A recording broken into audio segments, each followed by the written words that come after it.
मैं बताना चाहता हूं कि सरकार ने इस घोषणा के पहले अभी तक ऑफिशियल कोई बयान तो जारी नहीं किया गया है, लेकिन इस घोषणा के पहले पूरे प्रदेश में एक तरीके से हर जगह पुलिस की तैनाती कर दी है, जिससे किसी तरह की अगर कोई समस्या आए तो उससे निपटा जा सके। और उसके बाद भी अभी आप देखिए कि अभी भी सरकार ने इसको सीक्रेसी मेंटेन कर रखी है और सुरक्षा का पुख्ता इंतजाम किया जा रहा है। लेकिन इसके पहले भी मुख्तार अंसारी को हार्ट अटैक की जानकारी मिली थी और आज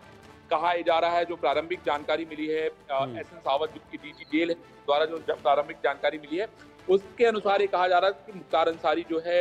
वो बादा जेल में रमजान के उपवास पर थे और तकरीबन दोपहर के बाद उनको एक हार्ट अटैक जब आया तो उसकी सूचना जो है जेल के प्रशासन को दिया गया और उसके बाद उनको आनन फानन में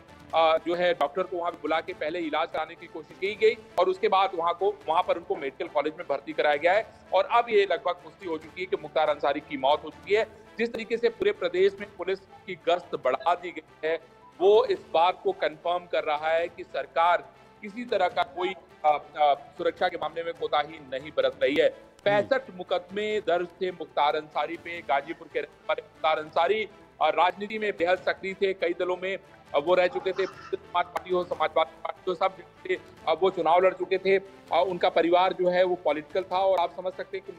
मुख्तार अंसारी जब पंजाब से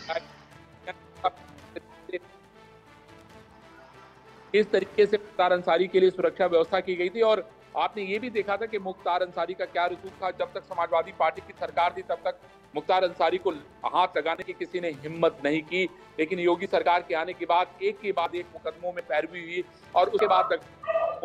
मुख्तार अंसारी को सजा मिलती रही और मुख्तार अंसारी लगातार जेल में रहे। मुख्तार अंसारी का जेल में रहने की वजह से स्वास्थ्य लगातार खराब होता रहा और उसका परिणाम ये हुआ कि मुख्तार अंसारी को एक और हार्ट अटैक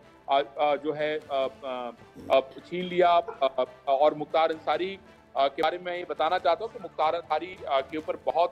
कई सारे मुकदमे दर्ज हैं और उसमें बहुत ही दुर्दांत अपराध को लेकर मुकदमे दर्ज हैं। मुख्तार अंसारी और ब्रिजेश सिंह की जो आपस में दुश्मनी है वो जाहिर है, लोग जानते हैं कि किस तरीके की दुश्मनी है। उसके अलावा मुख्तार अंसारी का ठेका टेंडर नशे के कारोबार और न जाने बहुत सारे धंधों में इन्वॉल्वमेंट था। बिल्कुल, और हमने ये भी देखा था अरविंद जी पिछले कुछ वक्त में, क्योंकि बहुत वक्त तक मुख्तार अंसारी पंजाब की जेल में बंद रहा और वहां से मुख्तार अंसारी को लाना भी बड़ा मुश्किल था, लेकिन मुख्तार अंसारी को पंजाब से लेकर आए। उसने एक तरह से सेफ हाउस हमने देखा था कि वहां पर बहुत सेफ फील कर रहा था कि उसने उस वक्त इस तरह के भी आरोप लगाए थे, मैं यहाँ लाऊंगा तो ऐसा हो जाएगा, ये हो जाएगा। लेकिन मुख्तार अंसारी को यहाँ लाया गया और फिर जो ट्रायल वहां चल रहे थे उन ट्रायल में हमने देखा बहुत तेजी आई। पिछले कुछ वक्त में बहुत से